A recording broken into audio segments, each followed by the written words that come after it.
4 remaja pelaku pembunuhan dan pemerkosaan terhadap seorang siswi SMP di Palembang, Sumatera Selatan telah ditetapkan sebagai tersangka. Mereka dijerat pasal pembunuhan berencana. Namun 3 pelaku yang masih di bawah usia 14 tahun tidak akan ditahan. Pelaku utama terancam hukuman pidana maksimal. Ada satu hukumannya.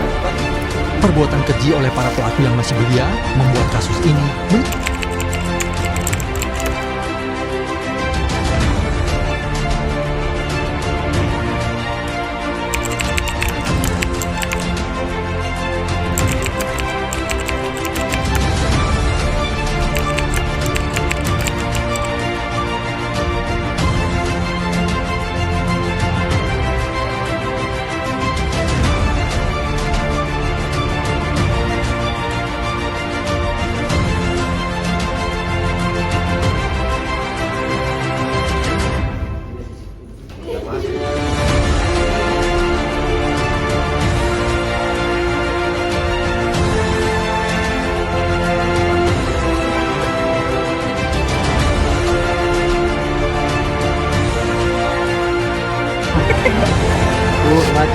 Proyek PHI sukses.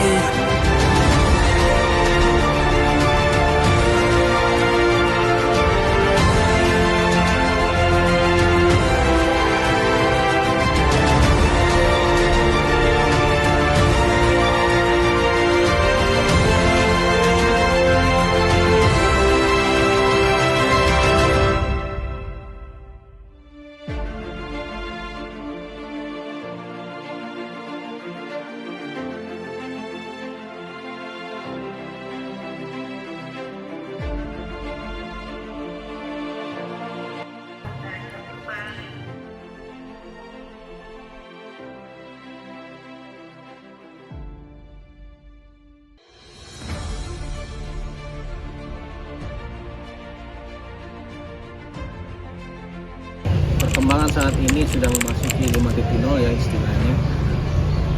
Terkait tentang isu anak, memang ini semakin sekarang semakin ke depan ini banyak anak-anak yang semakin banyak melakukan kejahatan ya, bahkan kejahatan yang termasuk berat ya, pembunuhan, bahkan terakhir ada yang anak membunuh orang tua, ada juga anak yang menjadi korban dalam keluarganya sendiri. Nah, jadi yang pertama saya ingin menyampaikan bahwa saya turut kecewa ya, sedih dengan hal itu.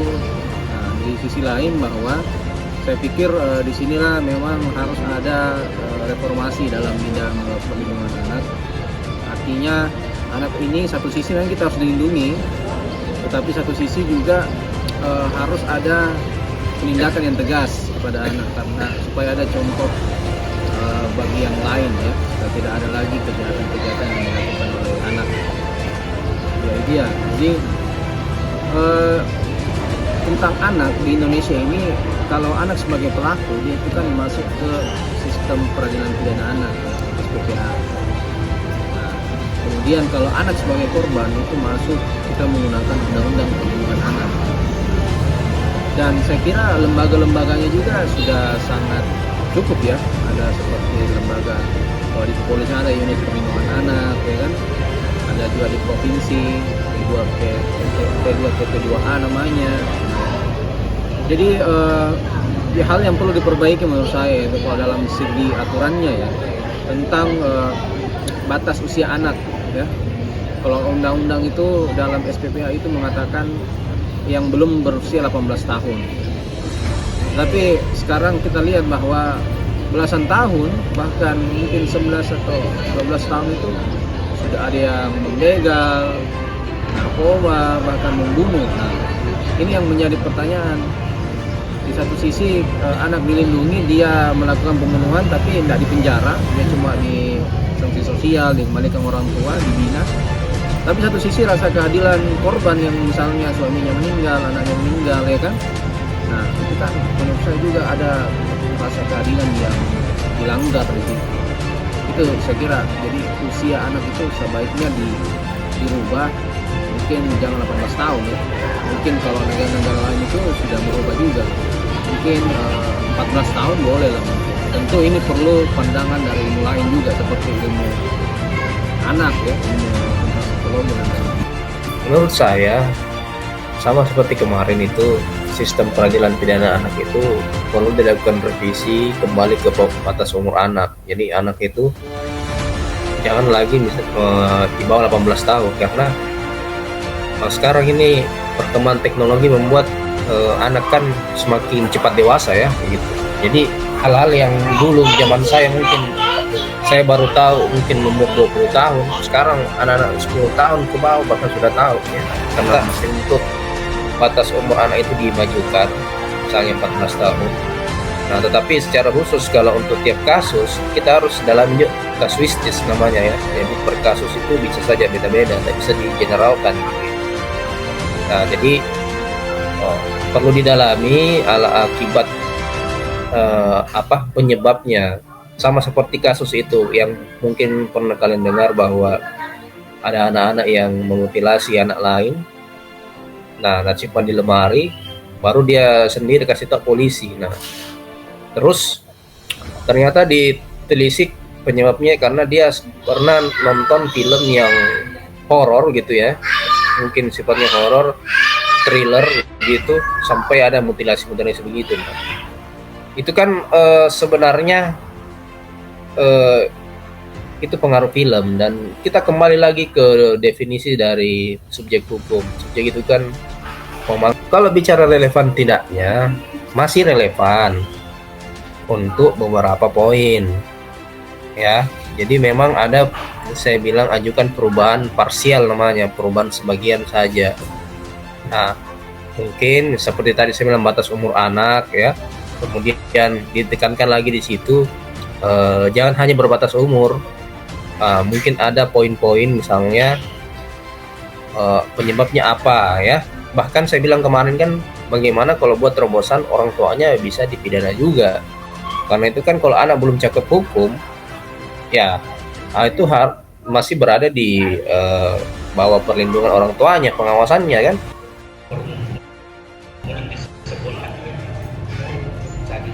Masa tidak diberikan kepada, sehingga saya pribadi menyimpul bahwa harus dikaji ulang aturan hukum ini. Seperti itu. Jadi kalau pendapat pribadinya Pak, kan harus dilakukan sebuah kajian ulang dari undang-undang ini. Jadi bagaimana peran undang-undang SPPA dalam memastikan korban dapat terpenuhi dalam proses hukum? Iya, kalau SPPA berbicara tentang hak-hak korban yang tadi sebab kajian saya tadi, bahwa tentu si korban tidak yang pertama karena mendapati perbuatan kejahatan. Kemudian di sisi lain si pelaku hanya dipulangkan kepada orang tuanya atau dipelihara oleh negara, berarti tidak mendapatkan tidak adil. Yang satu sudah didapatkan perundungan, tapi di lain si kepala ini. Jadi di sisi lain pembahasan ini intinya tidak mendapatkan haknya. Kalau menurut saya, dia tidak mendapatkan haknya. SPPA tidak memberikan hak kepada si korban. Gitu. Jadi apakah perlu dilakukan revisi undang-undang SPPA, undang-undang yang mengatur tentang umur anak? Kita ambil contoh Pak, dalam pasal 69 ayat 2 yang berbunyi bahwa anak yang belum berumur 14 tahun tidak dapat dikenakan pidana penjara, melainkan hanya dapat dikenakan tindakan sesuai pasal 82 seperti pembinaan, rehabilitasi atau pengawasan. Iya, kalau menurut saya harus direvisi. Direvisi untuk tujuan hukum itu pertama keadilan. Ya. Kalau menurut saya ya harus mewujudkan namanya keadilan. Iya, kalau menurut saya. Jadi direvisi untuk apa? Untuk mewujudkan namanya keadilan. Bagaimana dan lebih baik. Ya, hukum yang adalah hukum yang mampu mengikuti perkembangan zaman. Ya, saya kira seperti itu jawaban saya. Jadi pendapat pertama yang dikemukakan oleh Pak Muhammad Amiruddin SHMH mengatakan bahwa Undang-Undang Sistem Peradilan Pidana Anak dinilai perlu dikaji ulang agar lebih efektif dalam memberikan keadilan bagi pelaku dan korban. Saat ini, aturan yang mengutamakan pembinaan dan rehabilitasi terutama bagi pelaku anak di bawah usia 14 tahun seperti diatur dalam pasal 69 ayat 2 sering dianggap kurang memberikan efek jera, terutama dalam kasus kejahatan berat seperti pembunuhan atau perundungan.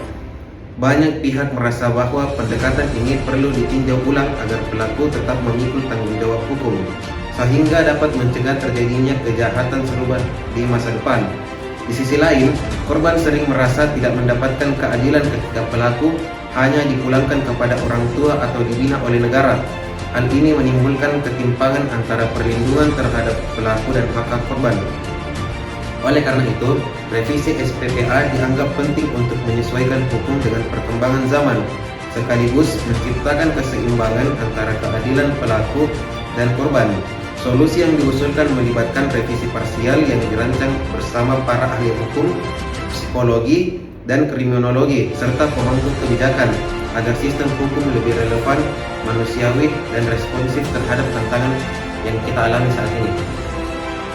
Sedangkan menurut narasumber kami yang kedua, yaitu Pak Muhammad Ikram Fuadi SHMH, mengatakan bahwa Undang-Undang Sistem Peradilan Pidana Anak masih relevan untuk digunakan, tetapi memerlukan revisi agar lebih sesuai dengan perkembangan zaman, terutama dengan menurunkan batas usia anak dari 18 menjadi 14 tahun, mengingat anak-anak saat ini lebih cepat dewasa akibat pengaruh teknologi. Pendekatan kasus per kasus tetap penting, terutama untuk pidana berat, dengan mempertimbangkan motif, pengaruh lingkungan, dan kondisi psikologi anak. Undang-undang SPPA ini sudah berupaya melindungi anak melalui langkah seperti larangan penggunaan atribut resmi dalam sidang untuk mengurangi tekanan pada korban. Tetapi hukuman maksimal 10 tahun bagi pelaku anak dalam kasus berat sering dianggap tidak setimpal oleh masyarakat. Revisi ini juga perlu mempertegas tanggung jawab orang tua karena kurangnya pengawasan keluarga dengan melibatkan ahli hukum, psikologi, dan kriminologi. Revisi diharapkan dapat menciptakan keseimbangan antara perlindungan anak, hak korban, dan rasa keadilan di masyarakat, termasuk penerapan pendekatan retributif bagi pelaku residivis. Menurut kami, Undang-Undang Sistem Peradilan Pidana Anak masih dianggap relevan untuk melindungi anak-anak yang terlibat dalam tindak pidana. Tetapi, banyak yang merasa perlu dilakukan revisi agar lebih sesuai dengan realitas saat ini. Pendekatan pembinaan dan rehabilitasi yang diutamakan oleh undang-undang ini memang memberikan peluang bagi anak untuk memperbaiki diri. Namun, pada kasus kejahatan berat, ada tuntutan agar hukum bisa lebih tegas. Hal ini bertujuan untuk memberikan efek jera sekaligus memastikan keadilan bagi korban. Beberapa ide revisi yang muncul seperti menurunkan batas usia anak dari 18 ke 14 tahun, memperkuat peran orang tua dalam pengawasan, dan memberikan hukuman lebih berat bagi pelaku yang berulang kali melakukan kejahatan. Dianggap bisa membantu menciptakan keseimbangan. Harapannya, perubahan ini mampu melindungi anak, menghormati hak korban, dan memenuhi rasa keadilan di masyarakat, sambil tetap memperhatikan aspek kemanusiaan dan perkembangan psikologis anak.